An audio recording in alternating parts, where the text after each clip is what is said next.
Taylor Swift is the poster child of the MAGA trad wives because she sang one song about wanting to have children with her husband-to-be, Travis Kelce. But apparently, I'm not the only one who thinks that this album doesn't hold a candle to the albums of Taylor Swift eras past. Her own fan base is very, very upset with the Life of a Showgirl album, claiming that it is indeed trad wife, conservative, MAGA propaganda. Taylor Swift is handing the conservative agenda on a silver platter to the masses. They want 3 dogs they call their kids, but I just want you. Have a couple kids, have the whole block looking like you. I want to have your white babies, and I actually want our entire neighborhood to be racially homogenous. She went through this entire thing with Trump. These people are psychotic. If you still listen to Taylor Swift, here's your reason to stop. Life of a Showgirl is hands down her worst album that she's ever created. And if you're a parent who allows your child to listen to Taylor Swift, you might want to reconsider it after this. Taylor Swift is no longer the sweet little innocent girl that we all used to love whenever she sang songs like 15, Teardrops on My Guitar, or Tim McGraw, but she's gone full-blown demonic ever since Look What You Made Me Do came out. And many people blew it off, but if you still listen, you may want to stop now because Life of a Showgirl has 8 out of 12 songs that are marked explicit. And she has lyrics that talks about selling her soul to the devil, offing a girl, and a few other disgusting lyrics that I won't say, but I'll put them up on the screen and block out the words for you. She even sings about Travis Kelce's redwood tree and saying she knows that she doesn't have to catch a bouquet to know a hard rock is on the way, if you know what I mean. She even has a diss track for Charlie XCX.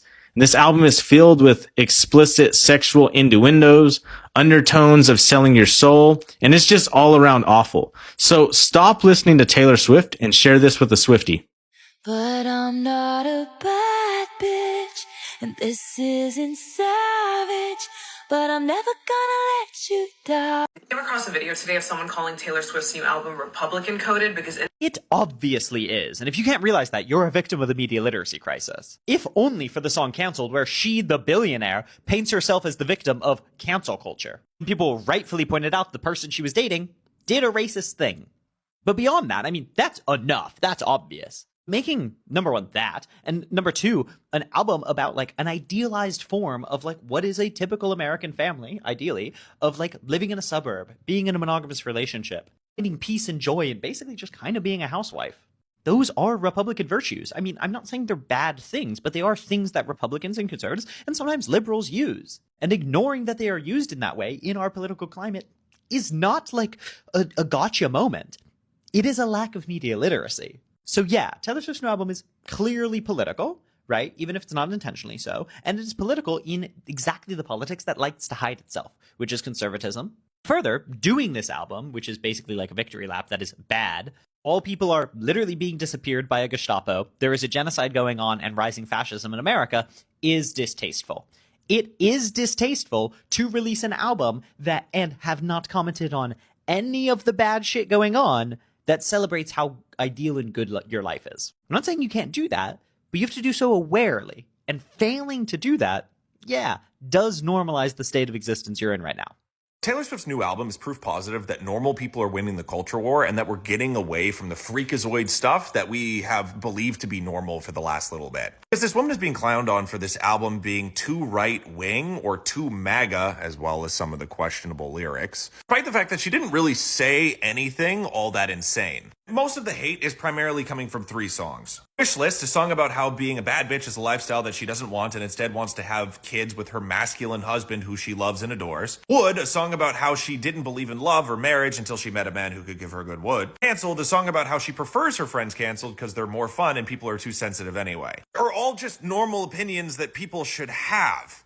Newsflash, people, women being women and wanting to be married to masculine men is not a crazy concept. The idea that people get canceled for nothing and that it's more fun to live in a world where people are cheeky is rational. I don't know about you, but I'm happy that women are just being girly and happy again. The Life of a Showgirl is the kind of album that you release under an authoritarian regime.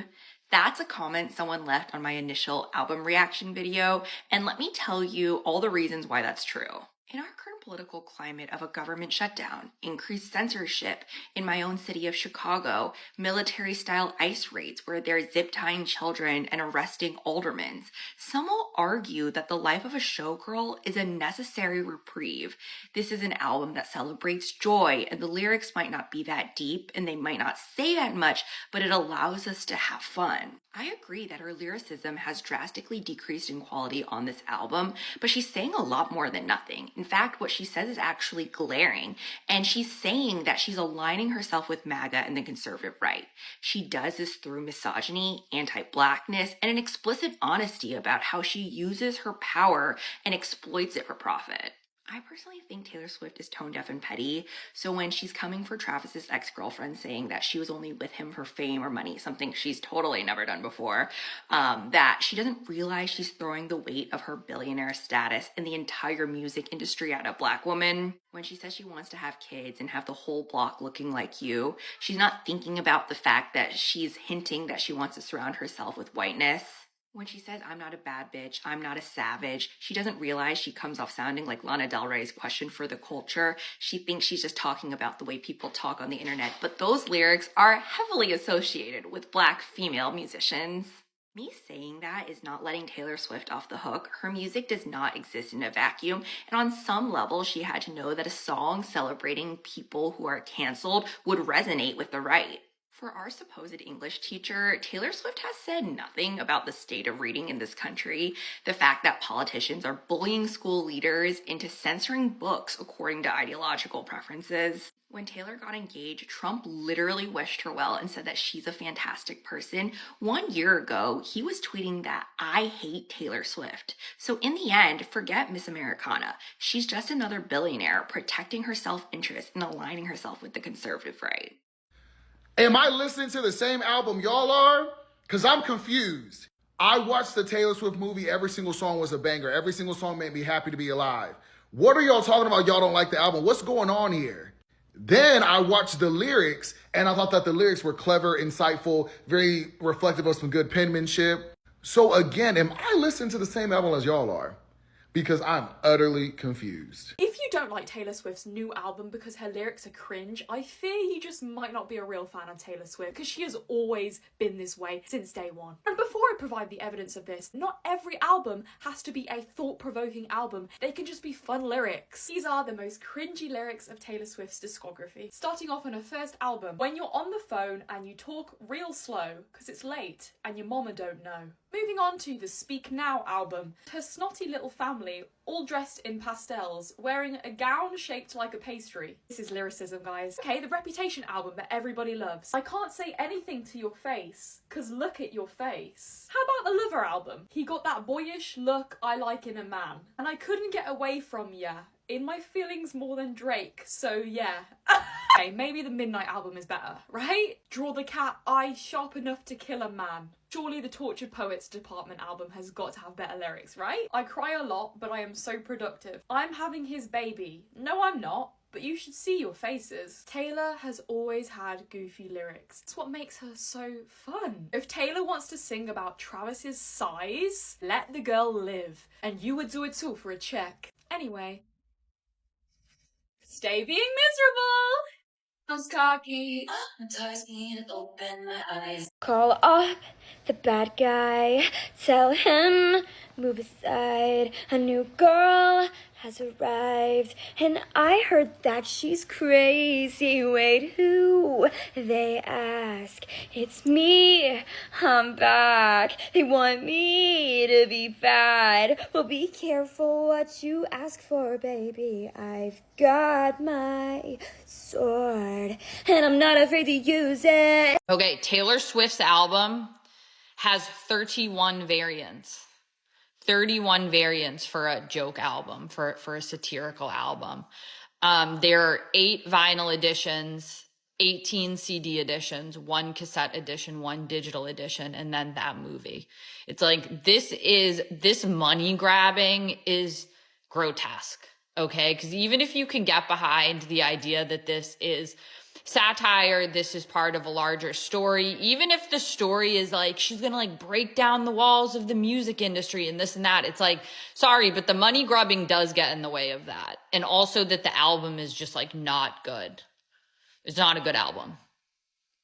So yeah, you can convince yourself, oh, well, it was like a joke. Well, that's still very wasteful.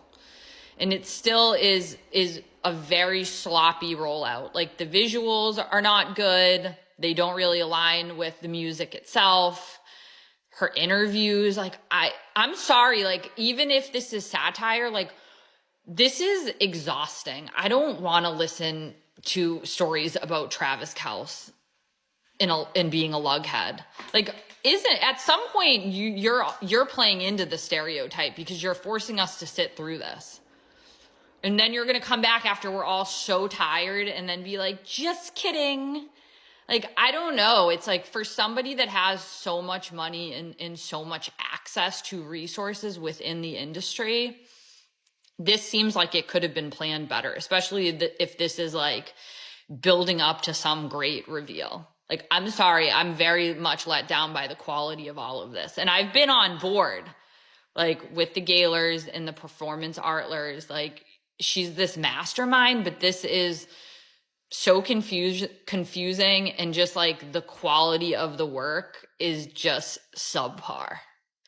Okay, those are my thoughts on that. Why are we acting like it's incomprehensible for Taylor Swift to be MAGA aligned when she already is publicly, and she has been for years? As someone who was a diehard Swiftie until around 2023, I clocked the fuck out when she popped up with this bitch. Because this was a political statement. You cannot be a good person who cares about human rights and have close friends who support white supremacist Christian nationalist fascism. You just can't. And if you're offended because you have MAGA friends, I am talking about you. This album broke my heart. I have been a Swiftie since 2004. I'd Lie was my favorite song, if that tells you anything. And I hate it. I think it is so incredibly out of touch. The reason I loved her so much and so many people did is because she is so relatable.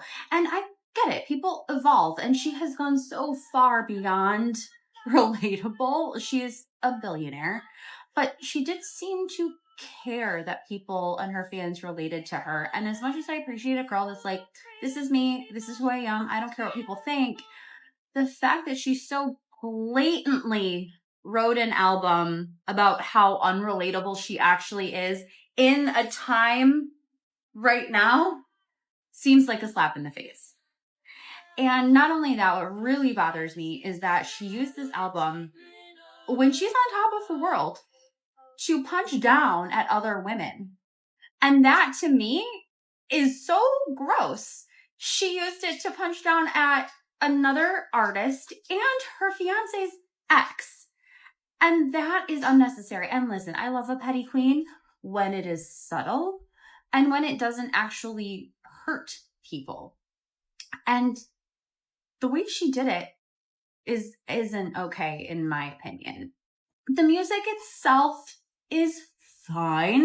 The album kind of reminds me of the song Archer, and I know people love that song. I think it's also fine. I'm a Sagittarius, so okay, it's fine.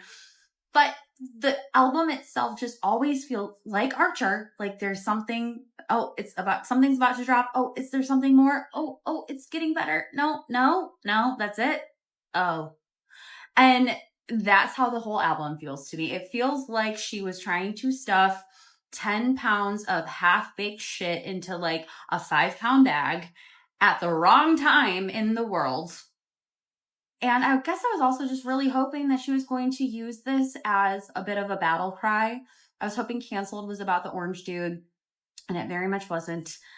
And I get it that art is also an escape for people, and Life of a Showgirl, obviously it was going to be escapism. I got that from it, but I was hoping that it would be escapism with a little bit of a battle cry, a little bit of redemption for her seemingly very much apathy that she's had for the last year or so.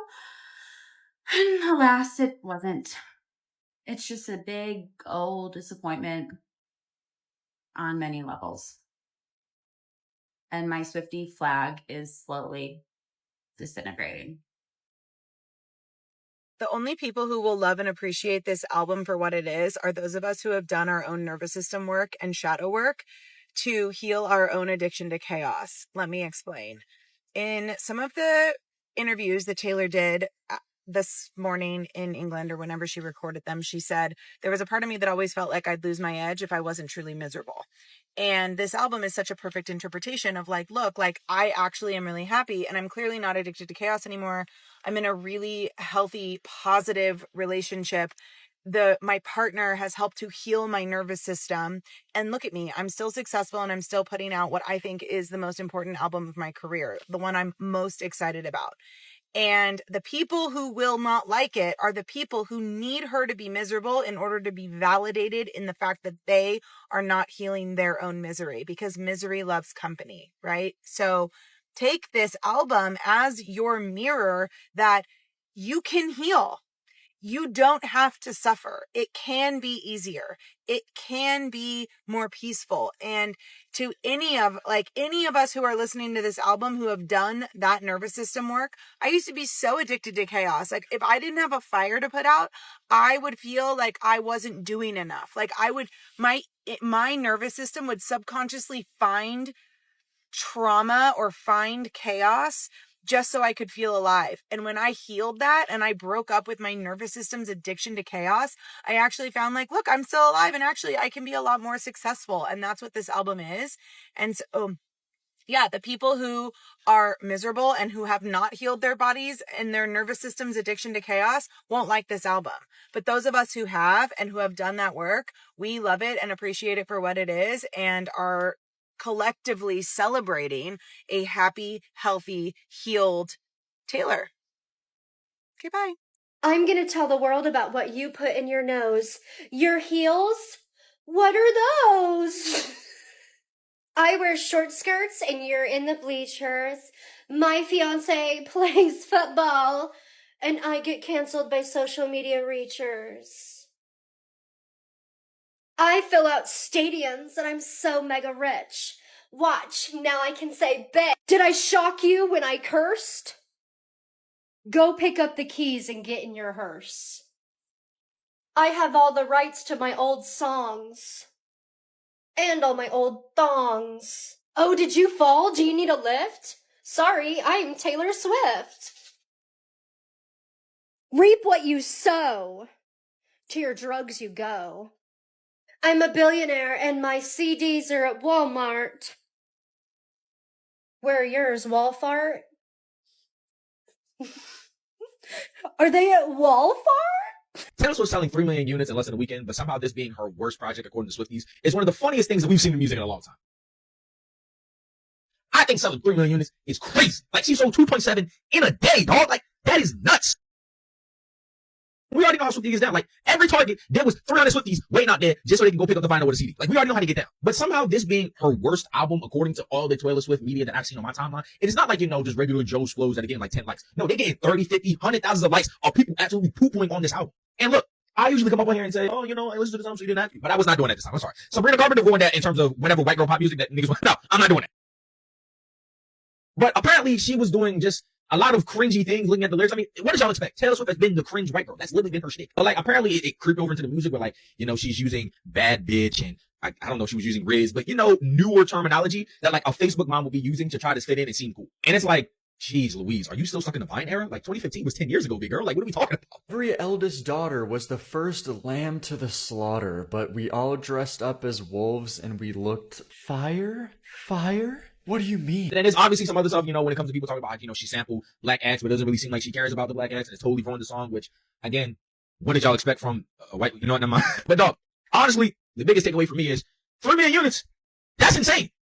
Well, everybody thinks it sucks, so what's the real winner here? I really think people are losing their patience with it because Midnight's came out and I think that was the first one in a sea of good albums that came out that was not that good. Had the famous line, "It's me, hi, I'm the problem, it's me," which people made fun of. I'm not saying the whole album was bad. Okay, we had like Snow on the Beach. I love that song. I think that song was so good. It could have easily been on Folklore or Evermore. There were a few songs on the album that I genuinely enjoy. Overall, I didn't love the album. I thought it was like It was okay. It didn't live up to what I wanted it to be, and I think a lot of people felt that same way, but it was released in a sea of Taylor Swift love, and recently she had come out with All Too Well, a 10-minute version, some new songs on Red, the re-released album. People love Taylor Swift, and I think it was coming out in a sea of good music from her. So people were a lot more forgiving when it came to releasing a song that wasn't very good. And then Tortured Poets came out. Tortured Poets to me was a lot like Midnight's. It was not a good album. There were a few good songs that I did genuinely enjoy, but it wasn't a good album. I also think that there were more good songs because it was such a long album. Statistically, you're gonna have a couple more good ones. It's songs like Fortnite, which to this day, I'm so mad at her for that song because I actually really like that song. That song could have been so good, but it's called Fortnite. She knows what that is. You have to be living under a rock to not know what that's going to be, and people aren't going to be able to take that song seriously because it's literally called Fortnite. Like, I'm sorry, I know Fortnite is a real term, but in today's day and age, people are not seeing Fortnite as the term Fortnite, people are seeing it as the game. That is just reality. You have a song come out that is called Fortnite, and then you feature Post Malone, who is publicly known as somebody who, like, plays games and streams, more so correlating that, like, gaming culture into this song that's supposed to be a very lyrical, poetic song. It doesn't work. I think people were also forgiving of Tortured Poets because people really wanted to like it. Or forgiving of Midnight's for the same reason. The culture hadn't really shifted yet. Also, I think when Tortured Poets was announced, people really thought that it was going to be the next Folklore and Evermore. I adore Folklore. And I really did think we were going to get another Folklore, and I know that's what a lot of people thought as well. So when it didn't, people really wanted to like it. People really, really wanted to like it because they already kind of told themselves they were going to love this album. And there are some good songs on it. Again, there are some good songs on it, but overall it is not a good album. And then Life of a Showgirl comes out, and it is no longer coming out in a sea of good music. People want to like it because it's Taylor, but people are getting kind of over finding the good in a generally bad album and defending it and saying it's a good album, because it's not. This album doesn't even have some of the charm that Midnight's had or Tortured Poets, where there are some genuinely good songs on it. There's just a few that are not very good. The whole album is not very good. And again, I think Ophelia was the best song, and it's a mid-tier in any other Taylor album. I think Taylor Swift is in a big funk right now with her music. Don't know what the right call is, but I do know that this album is not good, and I do think she's digging herself into an even bigger grave with every interview she's putting out in the voice notes. The way that she's defending this album is now saying it's satirical when that was never something that she had said prior to the album release. Correct me if I'm wrong, but to my knowledge, I don't think she said anything about it being satirical before it came out. Lazy songwriting, I don't feel like she's putting her all into it because she knows people are going to love her album no matter what. But I think people are reaching a point where that's not the case anymore. And I think if she wants to continue being this beloved artist and someone who's considered a poet and an English teacher, she needs to step up to the expectations. We will know that Taylor is coming at black women if she mentions ass. I don't, why? If she was to mention people with big butts, or if she dissed the BBL, or something like that, we would know that she's coming after black women. I haven't listened to this. I'm gonna listen to it. I'm gonna be listening out. Did she say anything about that, Ashley? She did not. She did not mention BBLs. She didn't. Well, now I'm not even talking about the BBL, because the BBL is not something that black women have like a patent on. But I bet in white people's culture, when they dissing black ladies, they bring up stuff like that. Let's see. Taylor Swift ass. Let me see. Taylor Swift ass. No, that's not what I wanted to. I don't want to look at that.